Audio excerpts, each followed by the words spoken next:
Jo, per exemple, sí que te diré que jo a Catalunya he funcionat molt bé, tinc un grandíssim número de seguidors que són del Principat i crec que precisament jo funciono sense guanyar-m'hi la vida, no? Però crec que jo funciono en el Principat precisament per parlar la llengua que estan parlant tu i jo ara mateix i per compartir tots aquests punts que mos uneixen i que mos separa la mà, no? Però que en el final som cultures germanes, no?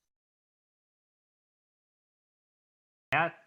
ha una qüestió de voluntat, sense dubte voler-ho fer, i després també hi ha una qüestió que sí que és cert que tècnicament generar aquesta reciprocitat implica una redistribució de l'espai de recepció de canals, no? Però sí que és ver que seria molt necessari perquè jo, per exemple, som d'una generació que va créixer en TV3, amb el canal 33, en Canal 9, que jo tinc una riquesa lèxica d'altres territoris de parla i crec que també de coneixement de la realitat, que avui en dia els meus fills ho tenen més difícil perquè efectivament no hi ha aquesta reciprocitat que jo crec que a nivell cultural, més enllà de després de totes les dificultats que hi pot haver per dur-la a terme, però sí que seria imprescindible.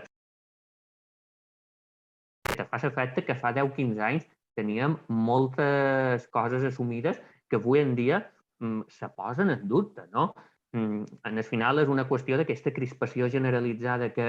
hi ha avui en dia, en tota la feina de picar pedra que desgraciadament acaba calant que fa l'extrema dreta a nivell de xarxes socials, a nivell de mitjans de comunicació, i on avui en dia has de reivindicar que tu i jo ara mateix estan parlant la mateixa llengua, per posar-te un exemple, on ja he de reivindicar si vaig en el metge m'han d'entendre en la meva llengua, cony, que no xerres català per fotre'l ni per tocar-te els collons. El xer és la meva llengua materna i és la llengua oficial d'aquesta terra en cooficialitat amb el castellà. Vull dir,